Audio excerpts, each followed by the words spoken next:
नमस्कार, मैं हूं आपके साथ सोनिया। बुलेटिन की शुरुआत करेंगे। केंद्र सरकार ने उत्तराखंड को आधारभूत ढांचे और पूंजीगत विकास कार्यों के लिए बड़ी सौगात दी है। वित्त वर्ष 2026-27 के तहत केंद्र सरकार ने राज्य में सहायता ऋण की पहली किस्त मंजूर की है। ये राशि सड़क, पुल, पेयजल, स्वास्थ्य, शिक्षा, पर्यटन और अन्य पूंजीगत परियोजनाओं के विकास में खर्च की जाएगी। मुख्यमंत्री पुष्कर सिंह धामी ने इसके लिए प्रधानमंत्री नरेंद्र मोदी और केंद्रीय वित्त मंत्री निर्मला सीतारमण का आभार जताया। मुख्यमंत्री ने कहा कि इस सहायता से राज्य की विकास परियोजनाओं को गति मिलेगी और जनहित के कार्य समयबद्ध तरीके से पूरे किए जाएंगे।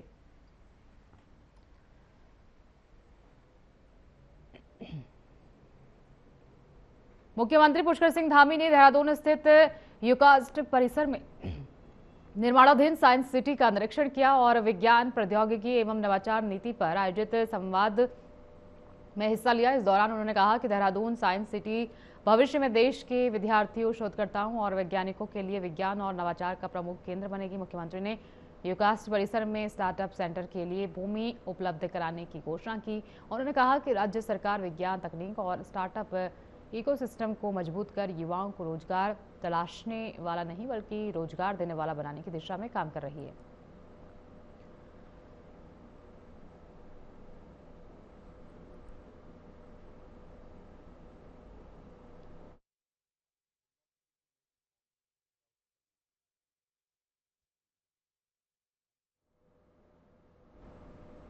उत्तराखंड में बद्रीनाथ धाम की दान राशि में कथित हेराफेरी का मामला अब राजनीतिक मुद्दा बन गया है। कांग्रेस लगातार सरकार और बद्री केदार मंदिर समिति पर सवाल उठा रही है। समिति के एक अधिकारी की गिरफ्तारी के बाद विपक्ष ने निष्पक्ष जांच की मांग तेज कर दी है। कांग्रेस प्रदेश अध्यक्ष गणेश गोदियाल ने कहा कि निष्पक्ष जांच के लिए बीकेटीसी अध्यक्ष को तत्काल पद से हटाया जाना चाहिए। वहीं सरकार का कहना है कि मुख्यमंत्री पुष्कर सिंह धामी ने मामले में सख्त कार्रवाई के निर्देश दिए हैं और किसी भी दोषी को बख्शा नहीं जाएगा। जांच के आधार पर आरोपी अधिकारी की गिरफ्तारी के बाद आगे की कार्रवाई जारी है।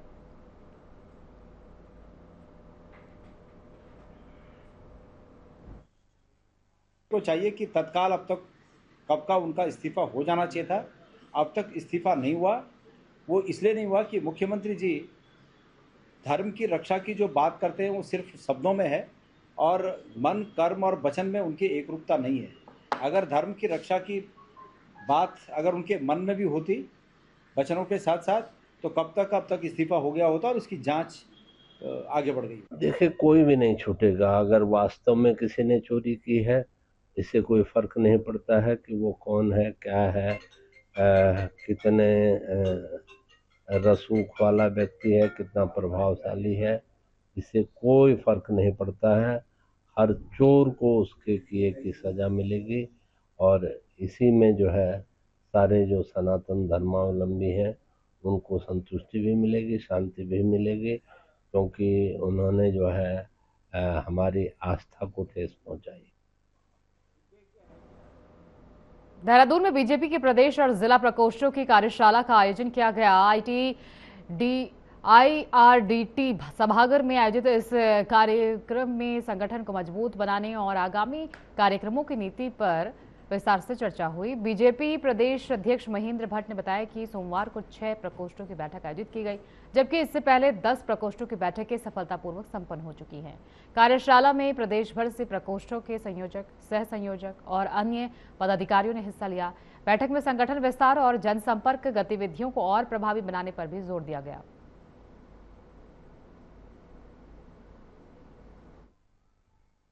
देखिए, हमारे 22 प्रकोष्ठ हैं। 22 में 10 प्रकोष्ठ की हमारी बैठक है 2 स्थानों पर, रुद्रपुर हल्द्वानी में हो चुकी है। आज 6 प्रकोष्ठ की बैठक यहाँ पर है और 6 की कल हरिद्वार में हमारी बैठकें होंगी। प्रकोष्ठ पार्टी की बहुत क्रियाशील इकाइयाँ होती हैं, विभिन्न आयाम के लोगों को जोड़ने का काम करते हैं। इसलिए प्रकोष्ठ को भी चुनाव तक गतिशील बने, हमारे सारे प्रकोष्ठ प्रभावी रूप से काम करें, उसके लिए बैठकें हमारी चल रही है। देहरादून में बीजेपी प्रदेश अध्यक्ष महेंद्र भट्ट ने बद्रीनाथ धाम में कथित चढ़ावा चोरी के मामले पर प्रतिक्रिया दी है। उन्होंने कहा कि ब्राह्मण, पुजारी और पंडा समाज परंपरागत रूप से श्रद्धालुओं की दक्षिणा पर निर्भर रहा है और उन पर लोगों का विश्वास हमेशा बना रहा है। महेंद्र भट्ट ने कहा कि यदि किसी स्तर पर चोरी की घटना हुई है तो उसकी निष्पक्ष जांच होनी चाहिए। उन्होंने कहा कि जांच में संबंधित कर्मचारियों की भूमिका देखी जा सकती है, लेकिन पूरे पुजारी और पंडा समाज पर सवाल उठाना उचित नहीं है।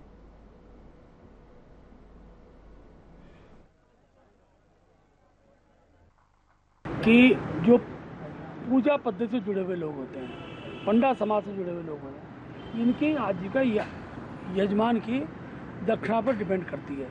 इसलिए उनको मंदिर समिति अपने चश्मे से न देखे। मंदिर समिति के जो कर्मचारी के नियम कानून बनाना उनका काम था, वो बनाए, कोई आपत्ति नहीं, बनाना भी चाहिए, सख्ती के साथ कार्रवाई भी होनी चाहिए। लेकिन पंडा समाज को और जो पुजारी पुरोहित है उस पर शंका की दृष्टि से, उस पर शंका का भाव को देखना ये कम से कम उचित नहीं है। उत्तराखंड सरकार के संस्कृति विभाग की ओर से सोमनाथ स्वाभिमान पर्व के तहत गुजरात के सोमनाथ धाम के लिए विशेष आस्था ट्रेन चलाई जा रही है। हर्रावाला रेलवे स्टेशन से रवाना होने वाली इस ट्रेन में प्रदेश के 720 श्रद्धालु यात्रा करेंगे। यात्रा की तैयारियां अंतिम चरण में हैं और संस्कृति विभाग तथा रेलवे प्रशासन के बीच समन्वय तेज कर दिया गया है। IRTC के सुरक्षा जमा राशि के रूप में 9 लाख रुपए का भुगतान किया जा रहा है। मुख्यमंत्री पुष्कर सिंह धामी ट्रेन को हरी झंडी दिखाकर रवाना करेंगे।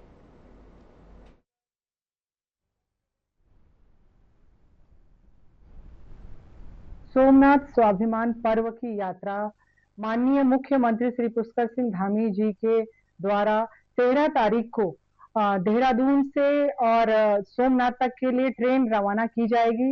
इसमें ये बहुत बड़ी ये एक ऐसी यात्रा है जो हमारी यहाँ के उत्तराखंड की जो संस्कृति है, हमारा उसको लेकर हम रुद्राक्ष का पौधा लेकर, क्योंकि हरेला हरियाली महोत्सव भी हमारा शुरू हो रहा है। रुद्राक्ष के पौधे के साथ हमारे माननीय सदस्यगण वहां पर जाएंगे और सोमनाथ में जो है रुद्राक्ष का पौधा रोपित करेंगे। भारतीय जनता पार्टी के संगठनात्मक स्तर पर बड़ा फैसला लेते हुए हरीश चमोली ने प्रदेश मीडिया संपर्क विभाग का प्रभारी नियुक्त किया है। नियुक्ति के बाद हरीश चमोली ने प्रदेश नेतृत्व का आभार व्यक्त किया और कहा कि वो पूरी निष्ठा और समर्पण के साथ अपनी नई जिम्मेदारी का निर्वहन करेंगे। उन्होंने कहा कि संगठन और मीडिया के बीच बेहतर समन्वय स्थापित करना उनकी प्राथमिकता होगी। साथ ही सरकार की जन कल्याणकारी योजनाओं और संगठन की गतिविधियों को प्रभावी ढंग से जनता तक पहुंचाने के लिए लगातार प्रयास किए जाएंगे।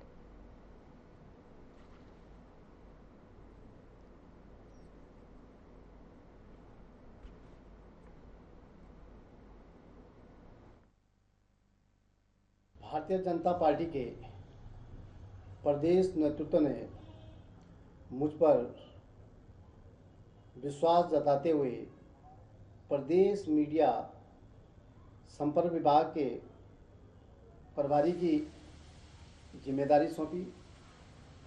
इसके लिए मैं आदरणीय प्रदेश अध्यक्ष महेंद्र भट्ट जी का व प्रदेश के माननीय मुख्यमंत्री जी पुष्कर सिंह धामी जी का आभार व्यक्त करता हूँ। यह मेरे लिए सम्मान के साथ साथ एक बड़ी जिम्मेदारी भी है।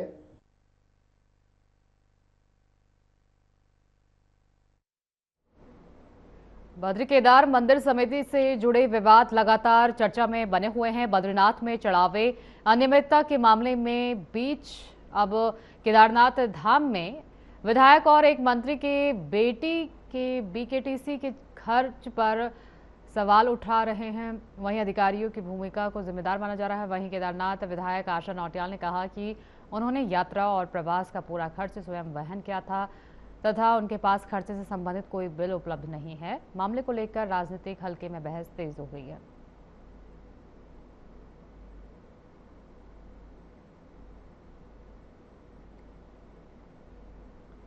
देहरादून में कांग्रेस की संगठनात्मक बैठक में पूर्व मुख्यमंत्री हरीश रावत की गैर मौजूदगी को लेकर सियासी चर्चाएं तेज हो गई हैं। इस मुद्दे पर बीजेपी ने कांग्रेस पर निशाना साधा है।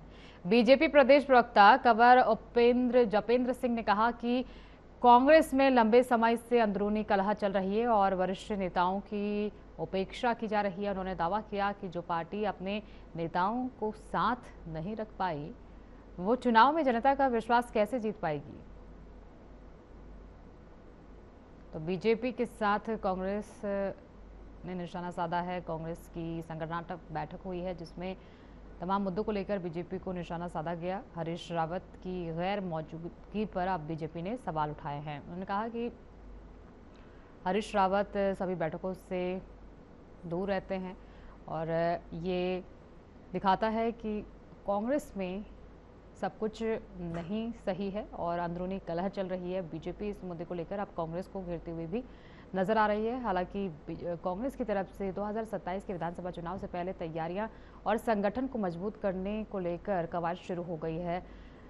बीच बीच में कई बैठकें की जा रही हैं जिसमें तमाम कार्यकर्ता मौजूद रहे। केसी वेणुगोपाल भी कुछ दिनों पहले कांग्रेस की बैठक में पहुंचे थे और कई मुद्दों को लेकर उसमें भी चर्चा की गई। संगठन को मजबूत करना यही अब कांग्रेस का लक्ष्य रहा है। कुमारी शैलजा भी यहां पर पहुंची थी जिन्होंने तमाम कार्यकर्ताओं से मुलाकात कर प्रदेश में पार्टी की स्थिति की जानकारी ली और जो मुद्दे हैं उनको किस तरीके से जनता तक पहुंचाना है, इसको लेकर एक रणनीति तैयार की जा रही है कांग्रेस की तरफ से।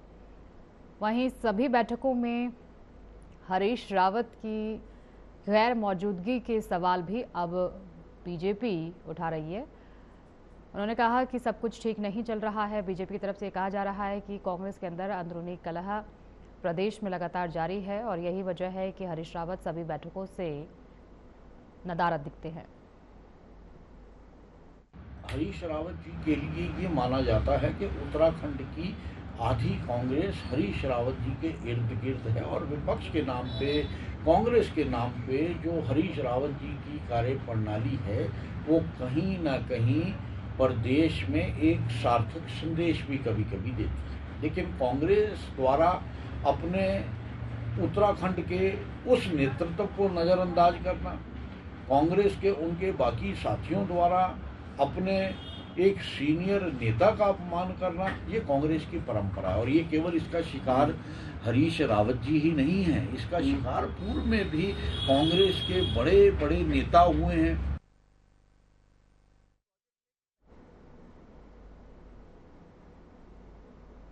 लोकसभा में नेता प्रतिपक्ष राहुल गांधी 17 जुलाई को देहरादून के परेड ग्राउंड में आयोजित छात्रों की गूंज कार्यक्रम में युवाओं से संवाद करेंगे। प्रदेश कांग्रेस अध्यक्ष गणेश गोदियाल ने बताया कि कार्यक्रम का उद्देश्य भर्ती परीक्षाओं में पेपर लीक जैसे मुद्दों पर छात्रों की आवाज को मंच देना और उनके भविष्य से जुड़े सवालों पर चर्चा करना है। साथ ही उन्होंने कहा कि राहुल गांधी युवाओं से सीधे संवाद करेंगे और प्रदेश भर के छात्रों से बड़ी संख्या में कार्यक्रम में शामिल होने की अपील भी करेंगे। कार्यक्रम को लेकर कांग्रेस कार्यकर्ताओं ने तैयारियां भी तेज कर दी हैं। तो 17 जुलाई को देहरादून प्रवास पर रहेंगे राहुल गांधी। इसको लेकर अब कांग्रेस की तरफ से तैयारियां शुरू हो गई है। छात्रों की गूंज कार्यक्रम का आयोजन कांग्रेस की तरफ से किया जा रहा है जिसमें प्रदेश भर से हजारों लाखों छात्रों के पहुंचने की उम्मीद कांग्रेस की तरफ से जताई जा रही है।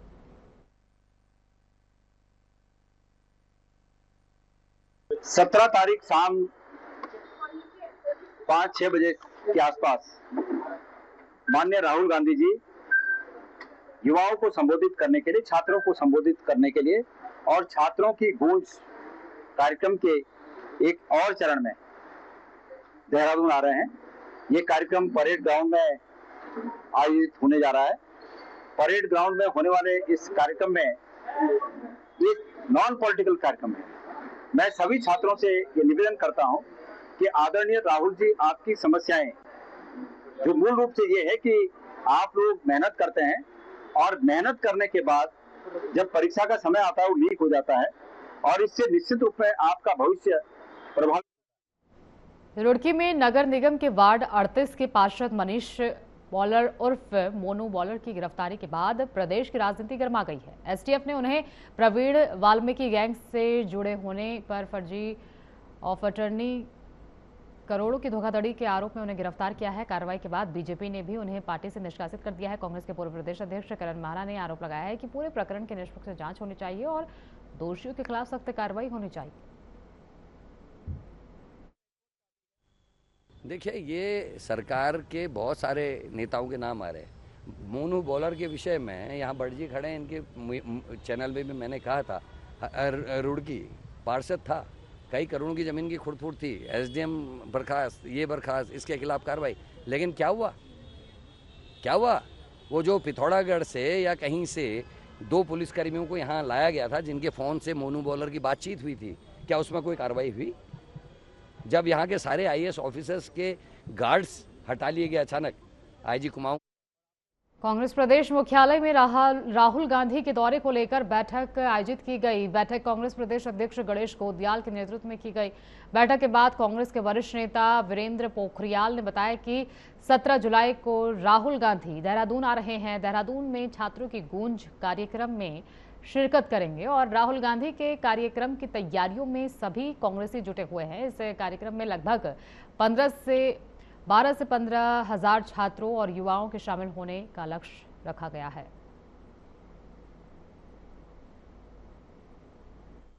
बिल्कुल जो है 17 तारीख को जो है देहरादून में राहुल गांधी जी आ रहे हैं और उसके लिए सभी कांग्रेसी जो है बढ़ चढ़कर इस पर हिस्सा ले रहे हैं और मेरा जो अनुमान है कम से कम 12 से 15 हजार जो छात्र हैं उनको जो है राहुल गांधी उनसे जुड़ेंगे और जिस तरह भाजपा सरकार में छात्रों के भविष्य के साथ खिलवाड़ किया जा रहा है, जब भी छात्र जो है तैयारी करता है और जब बाद में पता लगता है कि पेपर लीक है और उसी तरह भाजपा में केंद्र में भी इस तरह की सरकार है और भाजपा में भी प्रदेश में भी इस तरह की सरकार है, पेपर जो है लीक होता जा रहा है।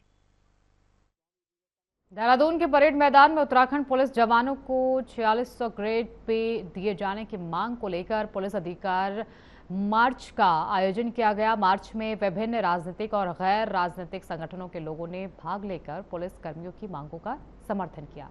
आयोजकों का कहना है कि पुलिस जवान लंबे समय से 4600 ग्रेड पे की मांग कर रहे हैं, लेकिन अब तक इस पर कोई निर्णय नहीं लिया गया है। कांग्रेस प्रवक्ता और अधिवक्ता संदीप मोहन चमोली ने सरकार से मांग जल्द पूरी करने की अपील करते हुए कहा कि जरूरत पड़ने पर आंदोलन को और तेज किया जाएगा। सन 2021 को प्रदेश के मुखिया पुष्कर सिंह धामी पुलिस स्मृति दिवस में जो पुलिस के शहीदों को याद करने के लिए आयोजन होता है, पुलिस के लिए एक पावन पर्व है, उस आयोजन के दिन भी घोषणा करने के बाद भी पुलिस के जवान को 4600 नहीं देते, जबकि अगले दिन का अखबार फटा रहता है कि पुलिस के जवानों को मुख्यमंत्री जी के द्वारा सौगात दी गई। मुख्यमंत्री स्वयं को सैनिक पुत्र कहते हैं, लेकिन इन सैनिकों को भूलने का काम कर रहे हैं।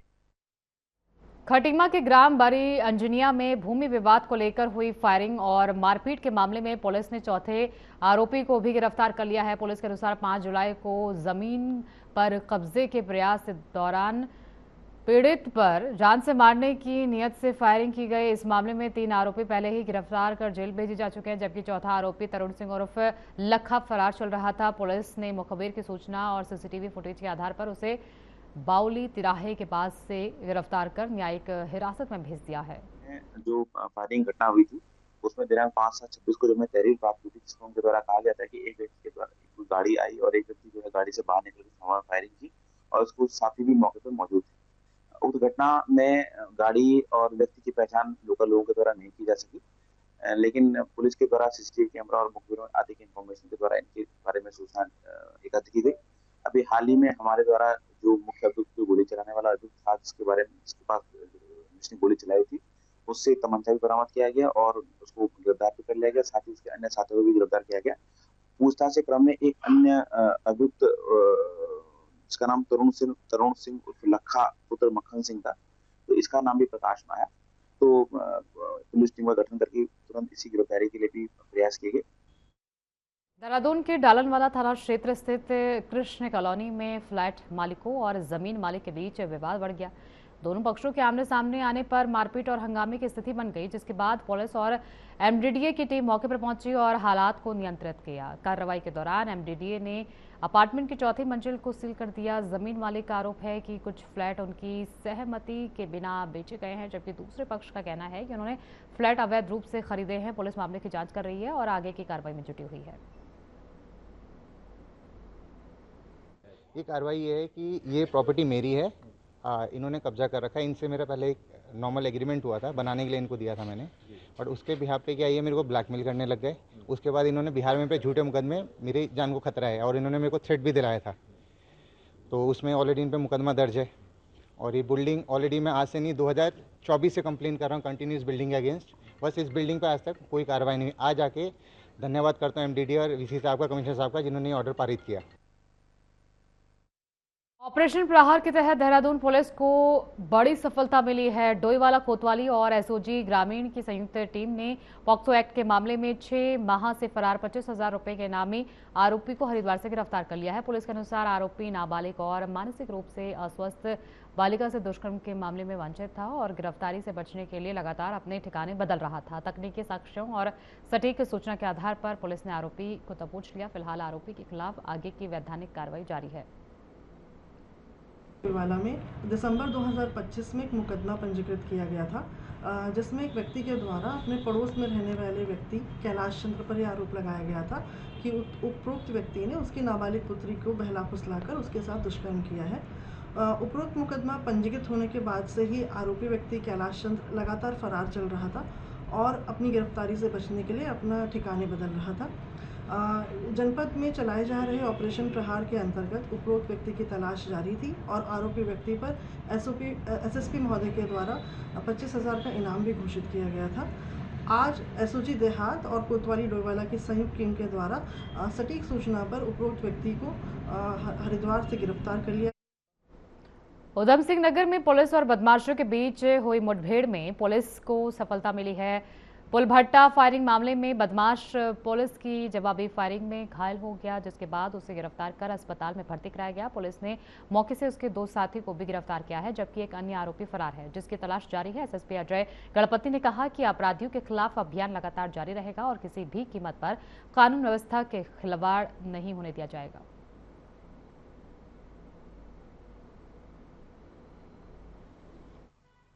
देखिए, माननीय मुख्यमंत्री महोदय के निर्देशन में अपराध मुक्त उत्तराखंड की दिशा में उधम सिंह नगर पुलिस द्वारा लगातार अपराधियों के खिलाफ सख्त कार्रवाई की जा रही है, जिसमें यूपी से आकर यहाँ पर जो घटनाओं को अंजाम दे रहे हैं ऐसे अपराधियों के खिलाफ भी पुलिस गोली का जवाब मुंहतोड़ गोली से ही दिया जा रहा है।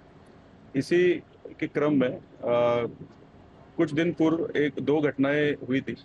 एक गाबा चौक में रुद्रपुर थाना क्षेत्र अंतर्गत फायरिंग की घटना हुई थी तथा एक घटना पुलभट्टा थाना क्षेत्र अंतर्गत हुई थी। इन दोनों ही घटनाओं में जितेंद्र चौधरी उर्फ विरत चौधरी का नाम सामने आया था। उत्तराखंड में लगातार हो रही बारिश के कारण तीर्थ नगरी ऋषिकेश में गंगा का जलस्तर काफी बढ़ गया है। सुरक्षा को ध्यान में रखते हुए प्रशासन ने राम झूला और लक्ष्मण झूला क्षेत्रों में गंगा पार कराने वाली मोटर बोटों के संचालन पर आगामी आदेश तक रोक लगा दी है। गंगा की लहरों पर मोटर बोट की सवारी करने का शौक रखने वाले हजारों पर्यटकों को इस फैसले से मायूसी हाथ लगी है। वीकेंड और सीजन के समय बोट बंद होने से स्थानीय पर्यटन और बोट संचालकों के व्यवसाय पर भी असर पड़ा है। स्थानीय प्रशासन ने घाटों पर मौजूद जल पुलिस और SDRF को अलर्ट पर रखा है और पर्यटकों से अपील की है कि वे बढ़ते जलस्तर को देखते हुए गंगा के तेज बहाव के पास न जाएं।